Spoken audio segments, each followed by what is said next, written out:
Olá, senhoras e senhores. Bom dia. Sejam bem-vindos à videoconferência de resultados da Kepler-Weber, referente aos resultados do segundo trimestre de 2025. Estão presentes hoje conosco Bernardo Nogueira, diretor-presidente, e Renato Arroio, diretor financeiro e de relações com investidores. Gostaríamos de informar que a apresentação está sendo gravada e traduzida simultaneamente. A opção de tradução está disponível ao clicar no botão Interpretação. Para aqueles que acompanham a videoconferência em inglês, é possível silenciar o áudio original em português clicando em Mute Original Audio.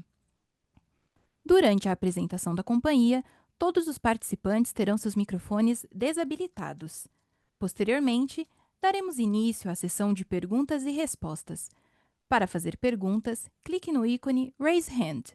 Ao ser anunciado, você receberá uma solicitação para ativar seu microfone e poderá fazer suas perguntas.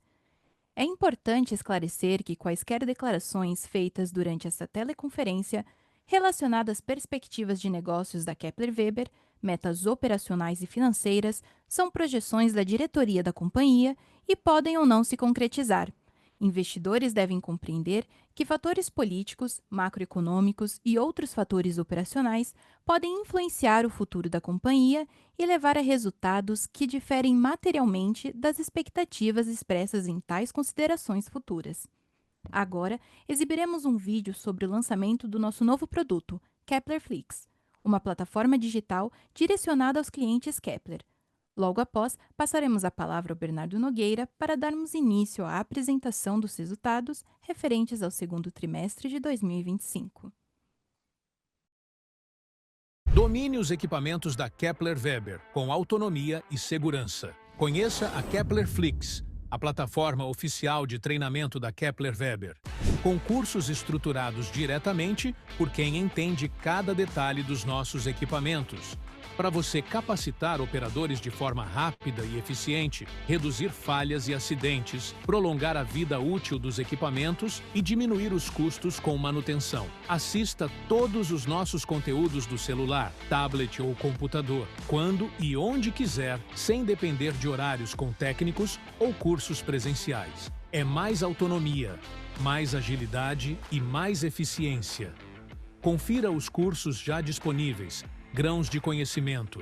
Aprenda o essencial sobre cada equipamento Kepler-Weber, equipamentos e soluções para o pós-colheita. Fique por dentro das inovações em beneficiamento e armazenagem de grãos. Grãos seguros. Boas práticas em unidades armazenadoras. Aprenda de forma prática e objetiva como garantir eficiência, segurança e qualidade dos seus grãos e equipamentos com especialistas e técnicos da Kepler-Weber. Jornadas épicas. Uma imersão na história de transformação da Kepler-Weber ao longo do último século. Assine agora e comece a dominar seus equipamentos com autonomia e segurança. Kepler Flix. Aprendizado técnico de verdade, na palma da sua mão.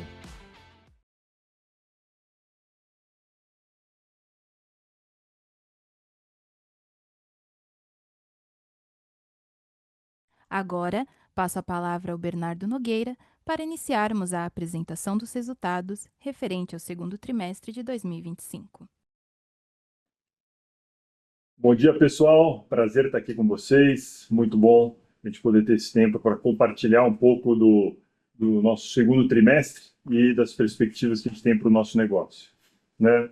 Eu queria fazer uma breve abertura aqui antes de a gente entrar nos resultados, né, dizendo que a foto do segundo trimestre ela é realmente dura, né? Não são resultados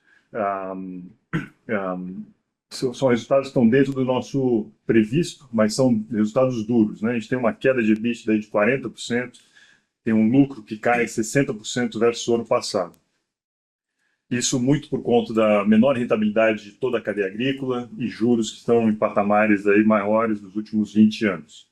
Só que eu acho que é importante, né, e o objetivo um pouco dessa abertura é mostrar um pouco do filme, né? E o filme, indo além do óbvio, ele traz fatores muito positivos. E eu vou destacar 3 deles. O primeiro está relacionado à demanda. A gente fechou o primeiro semestre, né, com uma carteira de pedidos de negócios fechados 14% superior ao mesmo período do ano passado. Então, isso mostra que a gente tem, né, uma perspectiva positiva para o segundo semestre, principalmente começando no quarto trimestre, e a gente já imagina, já consegue vislumbrar aí uma entrada em 26 com uma carteira de pedidos superior a que a gente entrou em 25. Então, esse é o primeiro ponto de destaque. O segundo ponto que vale a pena ressaltar em fatos, né, é a retomada da Argentina. A Argentina saiu de zero em 2023 e hoje já representa 30% das nossas vendas internacionais. Então, um crescimento muito robusto e a gente vê uma perspectiva, uma avenida ali de crescimento do nosso mercado endereçável muito claro, né? Então, a Argentina aqui, uma grande avenida de crescimento para nós. Aí o segundo ponto que fica evidente nos nossos resultados já e também nessa carteira que está sendo formada é uma diversificação dos nossos negócios, trazendo resiliência à Kepler Weber, né? Então a gente vê reposição e serviço com um grande crescimento esse ano e isso vai ser perdurado aí para todo 2025. E por último, e não menos importante, é um controle muito grande dos custos, né? Então a gente tem custos operacionais em linha com volume, que é recorde dos últimos 10 anos, e um G&A que está abaixo da inflação. Então a companhia né, viu esse momento mais difícil da cadeia toda, se preparou e está passando por ele da melhor maneira possível, né? Eu vou passar aqui pelos resultados e a gente vai poder, no Q&A, entrar em maiores detalhes com vocês. Então, a receita líquida do segundo trimestre ficou em 311 milhões, EBITDA 38 milhões e lucro líquido 14 milhões. No semestre, a gente fecha o primeiro semestre aí com 668 milhões de reais, muito em linha com o ano passado, e a gente viu essa queda que a gente comentou no 90 milhões no EBITDA e 90 milhões de resultado e 40 milhões no lucro líquido, com essa queda muito por conta de preços e pressões aí mercadológicas. Quando a gente olha entre as linhas de negócio, a gente vê algumas variações que são normais entre trimestres, né? Então, por exemplo, portos terminais está bastante abaixo nesse trimestre, mas ele recupera fortemente já no terceiro tri, isso já está dentro da nossa carteira. O que eu acho que vale a pena destacar aqui são dois pontos. O primeiro é o volume total de negócios que está muito saudável. A queda da receita aqui está na ordem de 5% no trimestre e no semestre, muito por conta de preço, e em volume a gente está superior ao ano passado. E entre os negócios, né, de novo, a gente vai ver o RS, reposição de serviço, crescendo o ano todo, e negócios internacionais, depois de um crescimento de 70% de 23 para 24, ele vai ter também um crescimento em 25. Então, negócios internacionais que representou próximo de 7% do nosso negócio em 23, ele dobra essa participação na nossa carteira aqui para 25, chegando aí a 14, 15% do nosso negócio. Olhando um pouquinho das obras, né, a gente gosta de destacar um pouco da diversidade regional, então a gente tem obras importantes aí em todo o Cerrado brasileiro e também em negócios internacionais, né, mesmo países muitas vezes relativamente distantes, como Venezuela, a Kepler está presente. Paraguai agora disputa com a Argentina o principal país exportador da Kepler, né, uma presença muito clara, uma liderança nossa nesse mercado. Olhando o todo, né, a gente traz aqui um resumo das vendas relevantes no período e vale a pena destacar aqui negócios internacionais com uma força muito grande e, como eu comentei na abertura, a entrada da Argentina no nosso portfólio é a ampliação do nosso mercado endereçável. Então, um país que estava completamente fechado há 2 anos atrás, ele se abre e a Kepler muito competitiva a 200 quilômetros da fronteira da Argentina, com centenas de clientes presentes aí, a gente cria aí uma nova avenida de crescimento para o nosso negócio. Passo aqui para o Renato comentar um pouquinho sobre o EBITDA. Bom dia a todos, bom dia nossos analistas, nossos colaboradores. Um prazer estar mais um quarto aqui com vocês, né? E acho que antes de entrarmos efetivamente no EBITDA da companhia no segundo tri e nos 6 meses, eu acho que vale a pena a gente fazer uma depuração, né, dos nossos DRE como um todo, partindo de baixo para cima, né? Então, Nossos custos estruturais, né? O Bernardo até mencionou isso no começo, né? G&A, SG&A como um todo, muito em linha com o ano passado, G&A especificamente abaixo do ano passado, atenuando inclusive os impactos inflacionários. O S um pouquinho acima da inflação, mas assim, esforços que a gente vem fazendo nas nossas companhias, na Procer e na Kepler. Os nossos custos estruturais, Fabris, qualidade, engenharia como um todo, muito em linha com a inflação, e em alguns casos até inferior ao ano passado. Nosso CPV acompanhando efetivamente o nosso aumento de volume, né? Mencionamos aqui uma carteira e um backlog muito maior do que o ano passado, um volume entregue no primeiro semestre e no segundo trimestre maior do que o ano passado, então efetivamente o CPV da companhia acompanhou o aumento de volume entregue, né, o aumento de volume faturado. Lucro bruto nosso, ele cai, né, e fica evidenciado aqui quando a gente olha o EBITDA, né, a gente vende o EBITDA de 63,3 milhões para 38 milhões, ou seja, uma queda de 19,3% da receita operacional líquida para 12,2%, e efetivamente a gente vê a concentração disso tudo na queda no lucro bruto. Então, voltando ao detalhamento do DRE que eu fiz, efetivamente essa queda advém de preços, né? Então, a gente tem preços um pouco mais reprimidos, né, do que a gente teve nos anos anteriores, e isso tem a ver um pouco com as condições macroeconômicas que a gente tem nesse momento e as condições de preços de commodities, né? Então, a gente tem uns juros que veio do ano passado em torno de 10% para algo como 15%. Os preços de commodities estão em torno de $10 por bushel, a soja, por exemplo, né? Então a gente está num ambiente um pouco menos favorável, e a liquidez do setor ela caiu um pouco também nos últimos anos, né? Quando a gente olha o desenho efetivo aqui dos 6 meses, né, a gente vê uma queda também de 40%, né, 41% de 154 milhões para 91 milhões, e também fica evidenciado no lucro bruto. Então o que eu quero dizer é que todos os itens controláveis da empresa estão muito bem controláveis, exceto o preço, que não depende exclusivamente da companhia. Claro que a gente tem buscado outras vertentes, né, e as vertentes que a gente tem buscado é crescer na reposição de serviço, onde a gente tem margens melhores, é crescer em mercados internacionais, como o Bernardo mencionou, na Argentina, e essas são vertentes importantes que a gente vai buscar. Mudando de chart aqui, né, indo na parte de CAPEX, né, e é natural, em todo momento desafiador, as empresas às vezes colocam um pouco de pé no freio, né, desaceleram um pouco os investimentos necessários para o crescimento da companhia. A Kepler vem fazendo nos últimos 2 trimestres investimentos importantes, e acho que vale valorar e qualificar um pouco desses investimentos que estão sendo feitos, né? Primeiro, a gente tem modernizado muito as nossas plantas, a gente tem investido bastante em novos produtos. O ano passado, 11% dos produtos que foram vendidos foram produtos que foram lançados nos últimos 5 anos. A gente espera crescer nessa trilha, então veja que 22% dos investimentos que foram feitos pela companhia foram em desenvolvimento de novos produtos. A gente vê a digitalização e as inovações que estão sendo feitas através de investimento em TI, e o sustentação é o último investimento que a gente está fazendo. Então, é muito bem qualificado o CAPEX que a companhia está fazendo. Nós devemos ter uma queda agora no terceiro tri, no quarto tri de investimentos em CAPEX. A gente fez os CAPEX mais essenciais agora no primeiro semestre, né? Então a gente deve trilhar ali entre 3% e 3,5% da receita operacional líquida em CAPEX, mas a gente não tirou o pé de produtos essenciais e de investimentos que eram essenciais para a companhia.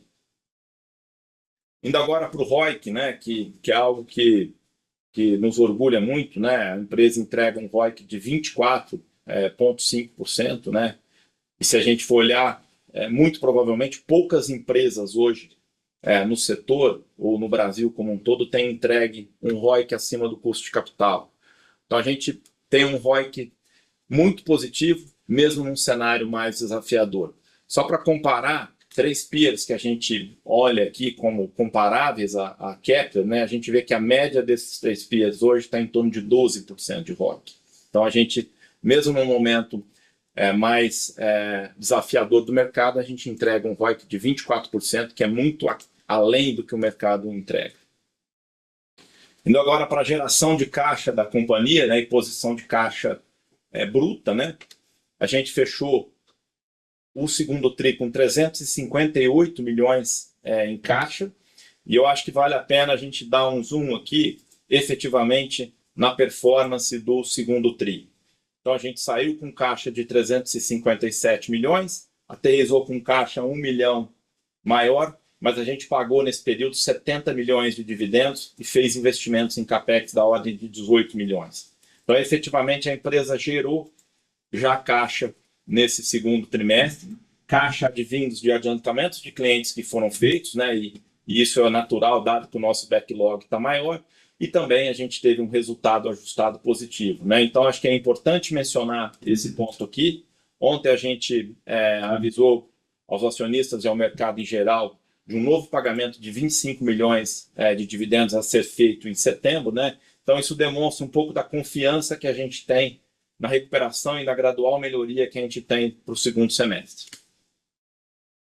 Falando um pouco da internacionalização da companhia, né? A busca por investidores internacionais. Bernardo e eu tivemos recentemente em Londres, em Paris, visitando 7,6 trilhões de capital sob gestão. Então, são casas importantes que estão aqui, né? Então, a gente busca efetivamente trilhar, né, e desenvolver a empresa internacionalmente. O ano passado, o Bernardo já esteve em Nova York, né, o primeiro roadshow internacional. A gente fez esse ano e busca novas rotas internacionais para trazer investidores para a companhia. Dando um briefing aqui do PCA, né? O PCA ele vem mais ou menos em linha em termos de valores que o ano passado, 8,2 bilhões. Acho que um ponto importante aqui é o aumento de limites, né? Ou seja, isso ajuda muito as cooperativas. A taxa, talvez ela tenha até um diferencial maior de benefício do que tinha o ano passado, ela tem 8,5% a 10%, mas a taxa referencial do país está um pouco maior. Então, acho que pode ser um importante vertente de melhoria, desde que esse dinheiro chegue na ponta. Volto aqui agora para o Bernardo, para fazer as finalizações antes do nosso Q&A. Muito obrigado a todos, bom dia. Obrigado, Renato. Os próximos 2 slides, pessoal, a gente traz uma atualização do trimestre passado, né? A gente foca muito aqui em revisitar a nossa tese de investimento, a estratégia e uma gestão eficiente. Então, algumas coisas eu vou passar em maior detalhe que outras. E aí a primeira delas, né, quando a gente fala de tese de investimento, a gente fala muito desse protagonismo do Brasil, do crescimento agrícola do Brasil. Isso continua, mesmo em um ano mais difícil. E com isso, né, uma safra aí recorde de mais de 340 milhões de toneladas, gera um déficit recorde também histórico. A gente tem hoje vivido, e essa pressão, esse déficit, ele gera uma pressão que ele leva a armazenagem de necessária, sempre foi necessária, para uma prioridade na cadeia produtiva, né? Por isso que a gente vê, né, e como consequência disso, a gente vê essa carteira que está superior ao ano passado em 14%, e a gente vê também no faturado da Kepler no primeiro semestre, o volume foi maior do que os últimos 10 anos, né? Então, essa tese ela é sólida e a gente continua bastante embasado nela. Outro ponto importante, a gente comentou no último call o negócio com a BH, né, que é um dos maiores negócios que a companhia fez nos últimos 5 anos, na indústria de produção de etanol através de cereais, e a industrialização do agro está na nossa tese e continua muito forte. Então, o nosso pipeline de novos negócios, as negociações que a gente tem hoje, muitas delas passam por biocombustíveis e essa industrialização do agronegócio brasileiro. Passando para a estratégia, vocês que estiveram com a gente no Kepler Day vão lembrar que o segundo pilar da nossa estratégia é em ampliar o tamanho do nosso mercado endereçável. E a gente vê isso muito claro com a Argentina. A Argentina está indo de 0 mercado para Kepler em 22, 23, e hoje já é 30% do nosso negócio internacional, e com perspectivas muito boas, né? A Argentina é a adição de um Mato Grosso, que é o maior estado da Kepler hoje, é uma adição de um Mato Grosso para o nosso portfólio, né? Então a gente já tem, fizemos já 5 viagens para o país, temos já uma presença muito grande, estamos há 87 anos na Argentina, e muitos clientes, né, os líderes do agronegócio argentino são clientes Kepler, a gente está retomando essa relação de forma muito consistente.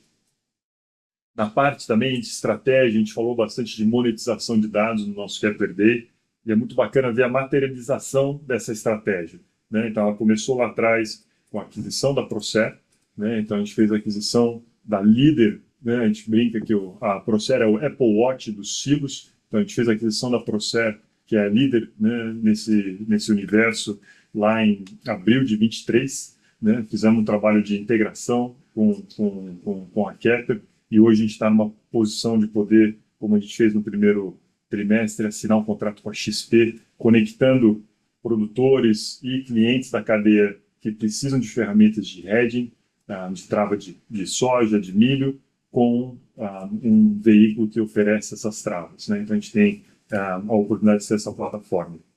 E a gente está também com negócios e discussões, pilotos avançados com mais 7 players dentro da cadeia, que vão desde operadores logísticos, tradings, seguradoras, né? Então esse universo está avançando bastante e com certeza a gente vai trazer novidades para vocês ao longo do ano.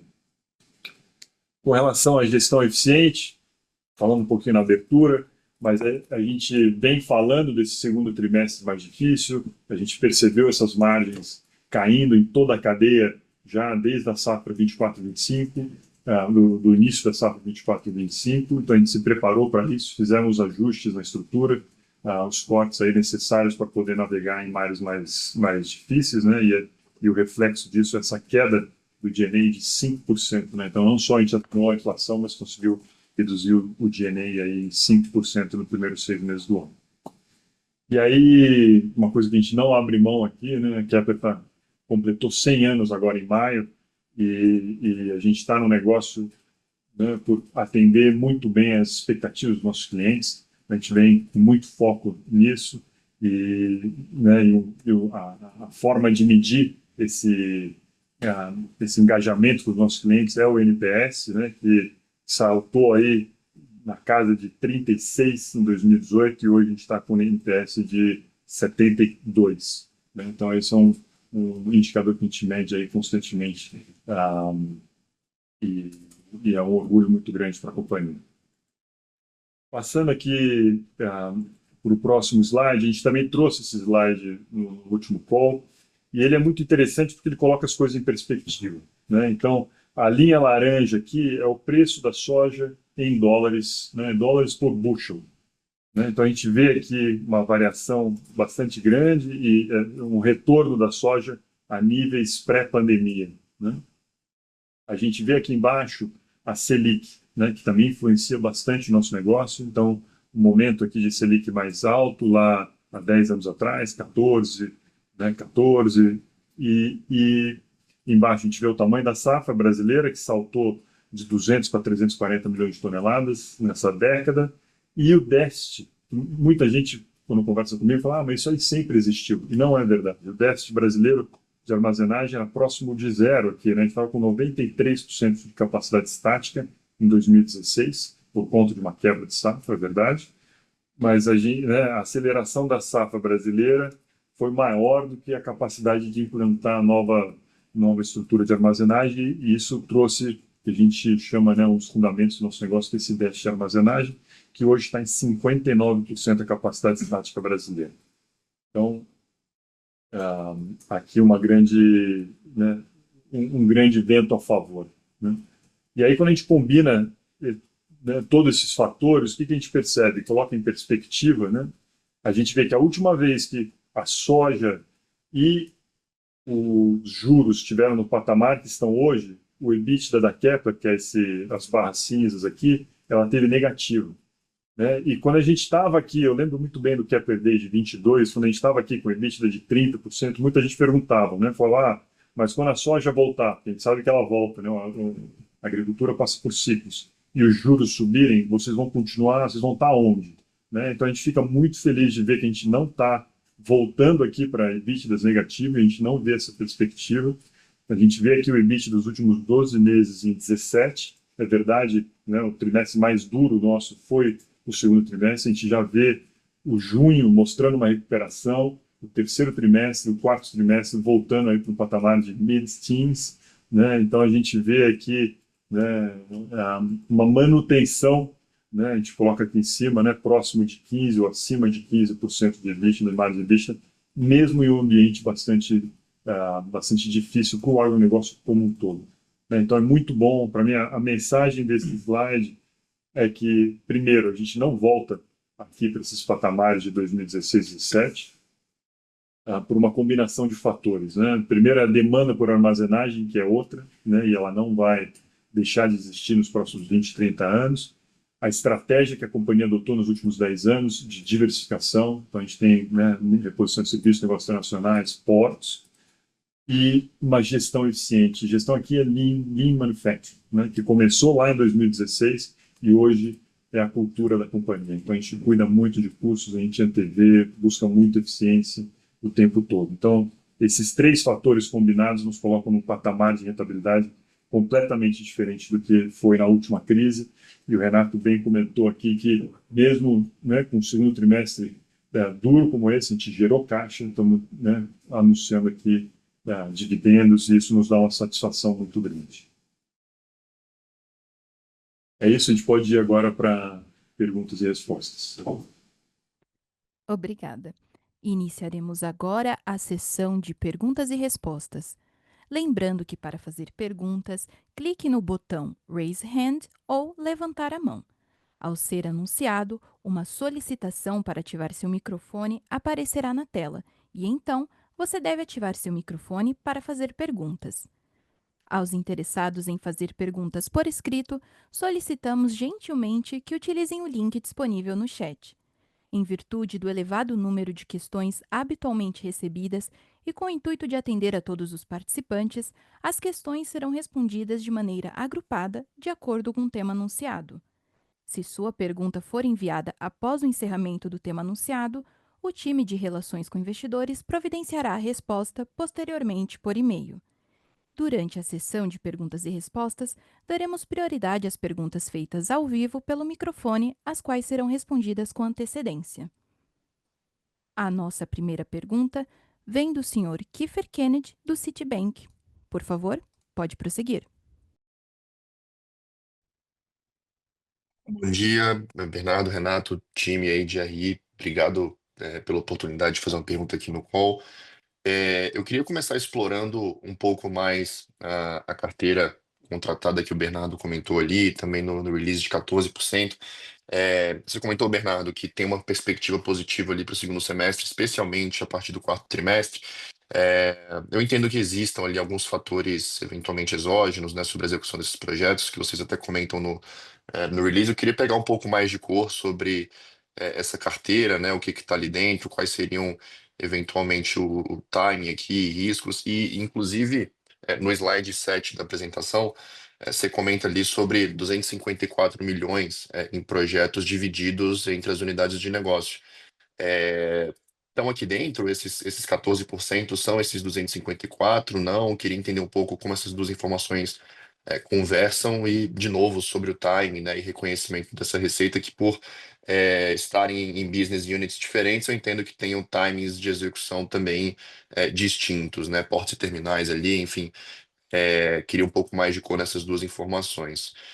E uma segunda pergunta relativa à Argentina, né? Eu queria um pouco mais também de detalhes sobre a execução nesse país, os planos para lá. Você comentou que 30% das vendas internacionais já são feitas para a Argentina. Eu queria entender um pouco mais da composição, né, dos demais países aqui dentro da Receita Internacional e o que vocês vislumbram para a Argentina, né? Saiu no jornal recentemente uma expedição que a companhia fez para lá.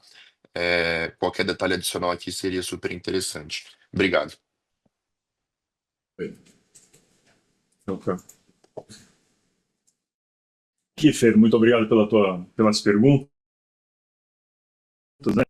O timing dela principalmente, né, quarto tri e já 26. A gente já está construindo a carteira de 26.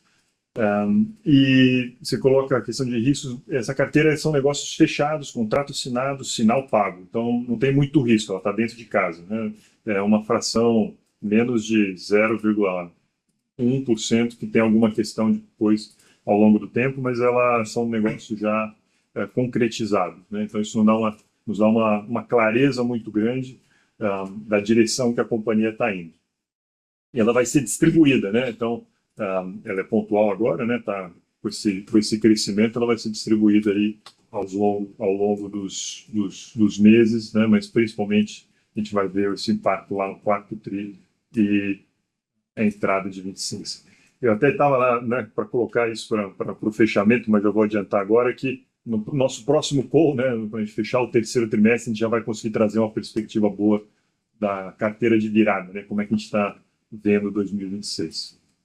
Então, isso com relação à carteira. Então, é só mais um ponto, você pediu um pouco de cor na carteira, a gente vê aí uma boa evolução dos negócios em fazendas, né, e reposição de serviço, né? Então, essa talvez seja a maior parte da carteira, e tem alguns portos terminais também. A gente viu aí essa queda de faturamento no primeiro semestre, a gente recupera isso também dentro do ano, a variação vai ser bem menor versus 24.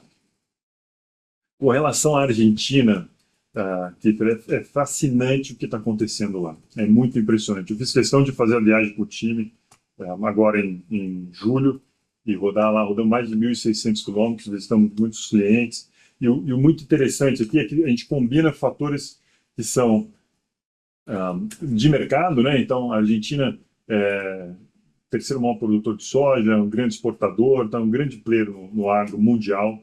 É um país que é muito competitivo pela sua natureza, então, solos férteis, então, custo de produção abaixo do custo de produção brasileiro e uma logística incrível. Então, você está aí a 50, 70, 100 quilômetros do porto, né? Grande parte do território da produção argentina está a poucos quilômetros da estrutura de exportação. Então, é um país naturalmente muito competitivo.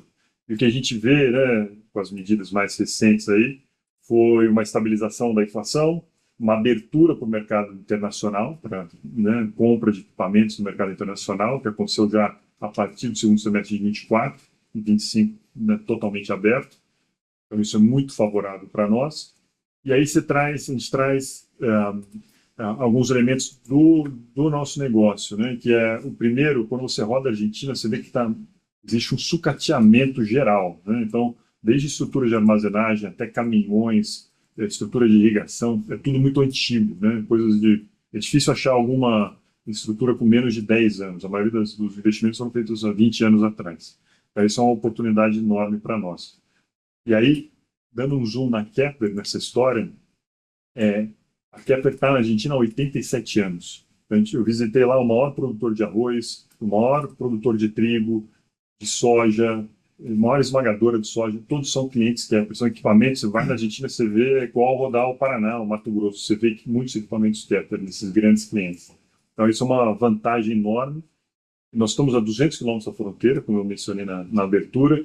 E como o mercado ficou fechado, a opção que os players tinham, quando olhando para algum investimento, que foi pouco nos últimos 20 anos, a gente é muito competitivo, né? Então, a gente sabe, né, que o mercado fechado não gera muita competitividade, e agora que ele abre, a gente consegue chegar na Argentina de forma muito competitiva e é recebido, né, muito bem por esses grandes clientes. Então, a gente já tem lá uma presença através de representantes comerciais, como é o clássico do nosso negócio internacional, e na Argentina em específico a gente está avançando aqui com algumas análises para ter uma presença diferenciada com funcionários nessa parte de atender o mercado, né? A gente sabe que a Argentina tem aí uma volatilidade dos últimos 80 anos, né?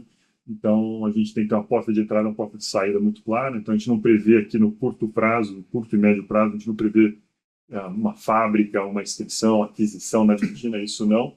A gente vê uma estrutura comercial, como nós temos no Paraná, no Mato Grosso, para atender esses clientes bem. Você perguntou de outros países.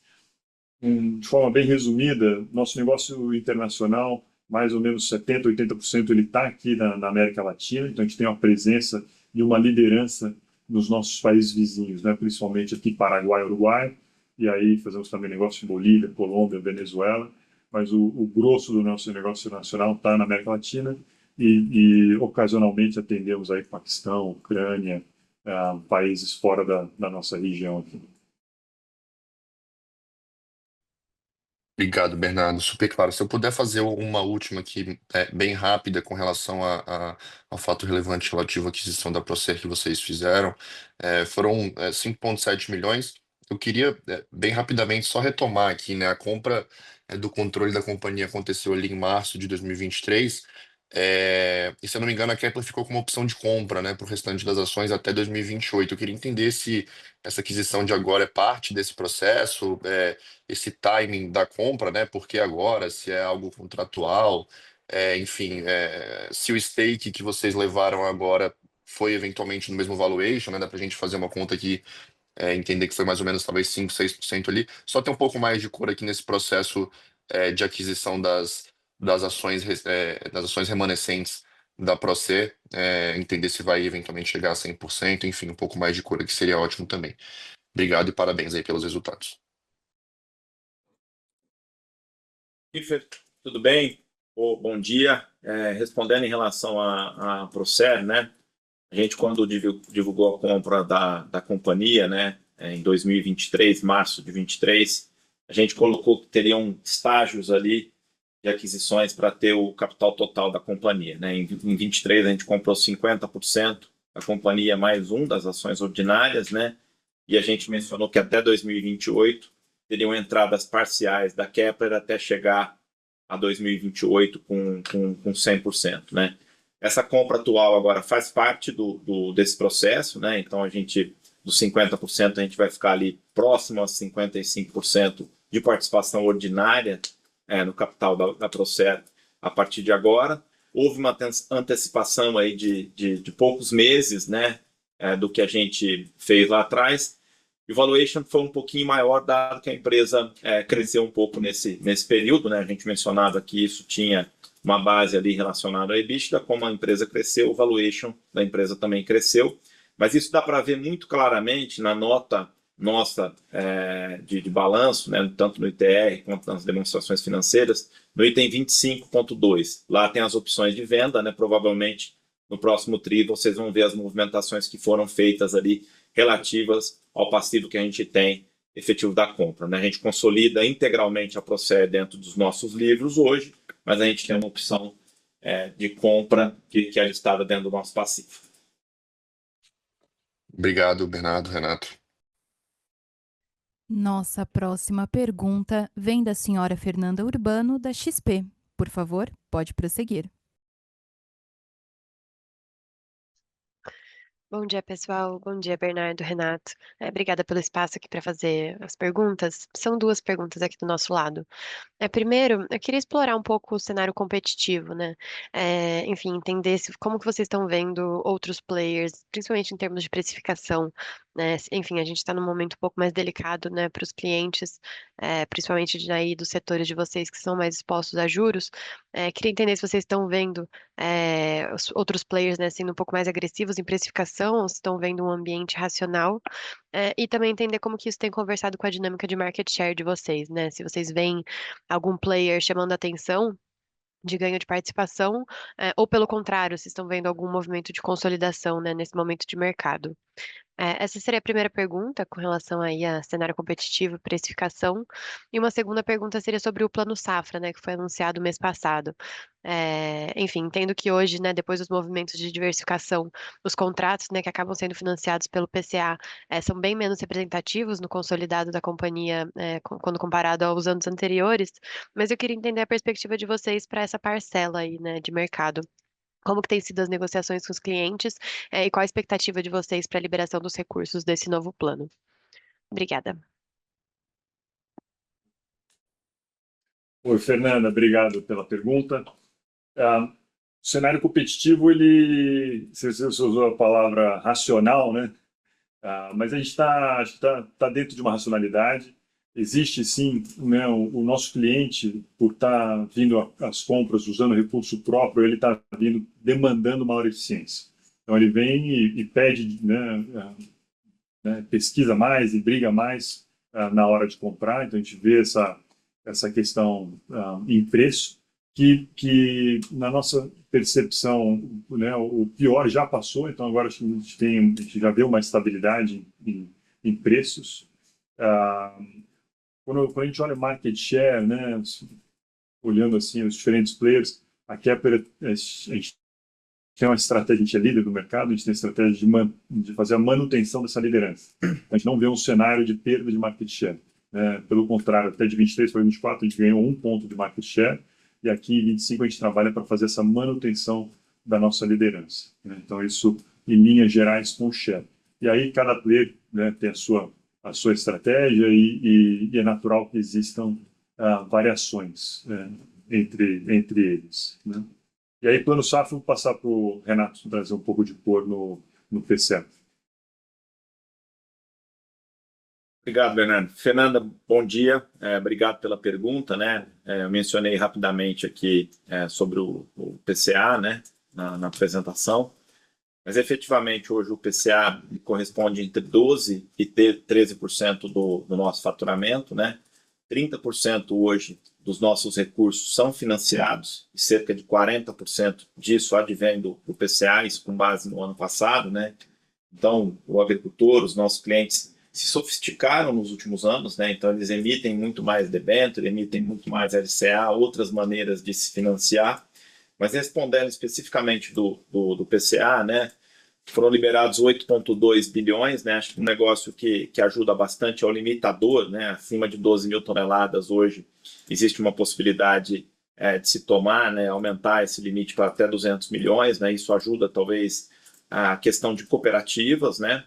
Os juros, apesar de ser um juros entre 8,5% e 10%, né? Ele tem um diferencial frente ao juro referencial do mercado, maior até do que o do ano passado, né? Então, se o ano passado os juros eram em torno de 7,5%, 8,5%, mas tinha-se uma taxa referencial de 10,5%, 11%. Hoje se tem um diferencial muito maior, então pode se tornar atrativo. O grande ponto aqui é fazer com que esse dinheiro chegue na ponta, né? O dinheiro no ano passado chegou cerca de 40% na ponta dos 8 bilhões listados. Então, se esse dinheiro chegar na ponta na sua totalidade, com certeza isso vai ajudar os nossos negócios, né? A gente trabalha com o cenário do ano passado, nos nossos números, né? Mas caso isso chegue na ponta, a gente vê isso como um potencial upside, principalmente para fazendas e agroindústrias. Obrigado. Obrigada, pessoal. Respondido. Bom dia.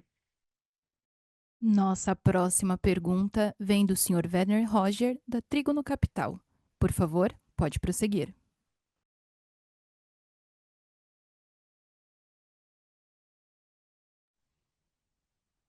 Sr. Werner, o senhor pode prosseguir com sua pergunta.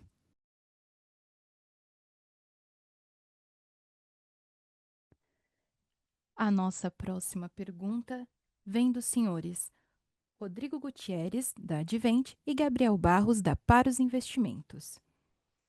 O setor já vive uma clara inflexão no ciclo do agro ou ainda há sinais mistos? E por que, mesmo com a forte queda no preço do aço desde 2022, as margens da KV recuaram tanto?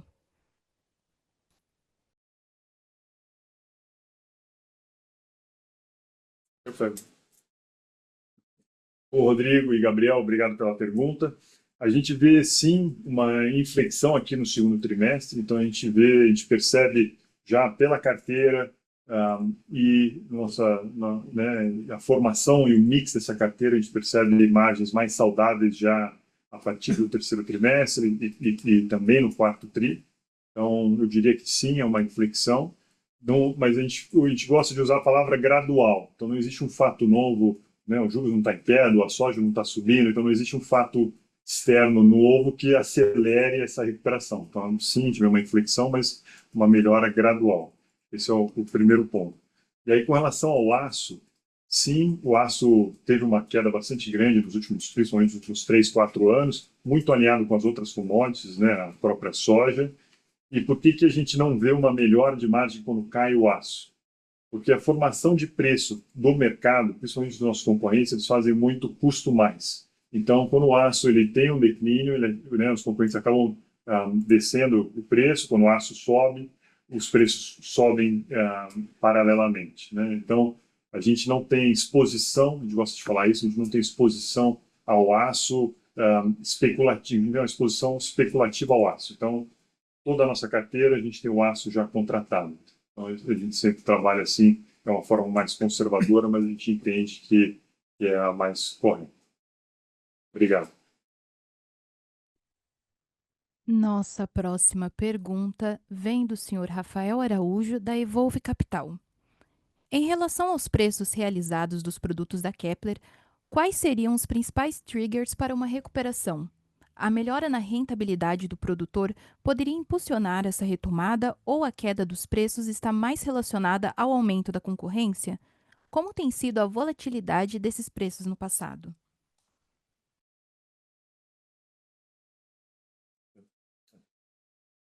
Rafael, obrigado. Sem dúvida nenhuma, a gente costuma dizer que são 3 fatores. O principal é essa rentabilidade do agronegócio, né? Então, bons preços de soja, milho, oxigenam todo o sistema. Então, você vai ver venda de tratores, venda de armazenagem, venda de irrigação mais pujantes quando o mercado está melhor, com melhores margens, preços melhores de commodities. Isso, com certeza, é o número 1. A gente não tem na nossa previsão aqui, quando a gente fala de uma melhora gradual, a gente não está incluindo uma melhora no preço da soja. A gente está num cenário de estabilidade, que é o que a gente vem aqui nos últimos 12 meses. Né? Segundo fator, sem dúvida nenhuma, é juros. Então, uma taxa de juros mais competitiva, ela auxilia investimentos de longo prazo, que é o nosso caso, e a gente também não está prevendo essa mudança. E o terceiro é a safra recorde, né? Então, essa safra enorme que foi colhida aqui, que está sendo terminada de colher aqui em 25, ela traz um vento a favor, que é o que está impulsionando essa carteira favorável, e as previsões ainda é cedo para dizer, né? A gente tem uma nova safra que vai ser plantada agora a partir de outubro, que é a safra 25-26, também as perspectivas são positivas, né? Hoje os analistas de meteorologia e de mercado dizem que a gente vai ter um novo crescimento em 26, então esse motor ele continua ligado. Obrigado. Queria só fazer um link aqui e complementar um pouco da resposta, né? Então, efetivamente, os 3 principais fatores e vertentes, né? Preço de commodities, juros e a safra, né? O Bernardo mencionou a safra do ano que vem já tem possibilidades positivas, né? Então, seriam 2 anos consecutivos de safra recordes, né? Então, a gente chegaria ali a um déficit de algo como 40%, 41%.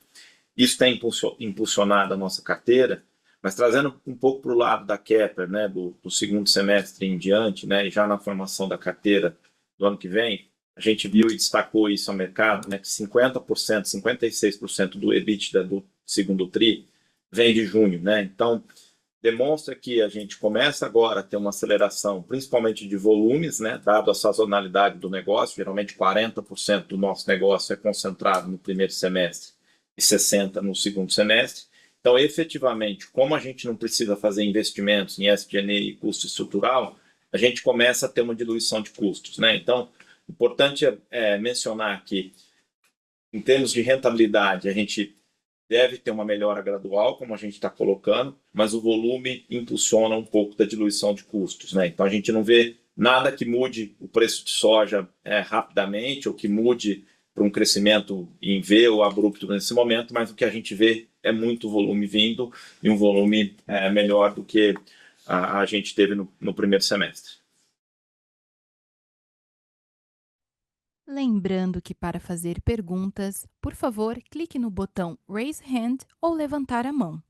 E aos interessados em fazer perguntas por escrito, solicitamos gentilmente que utilizem o link disponível no chat. Por favor, aguardem.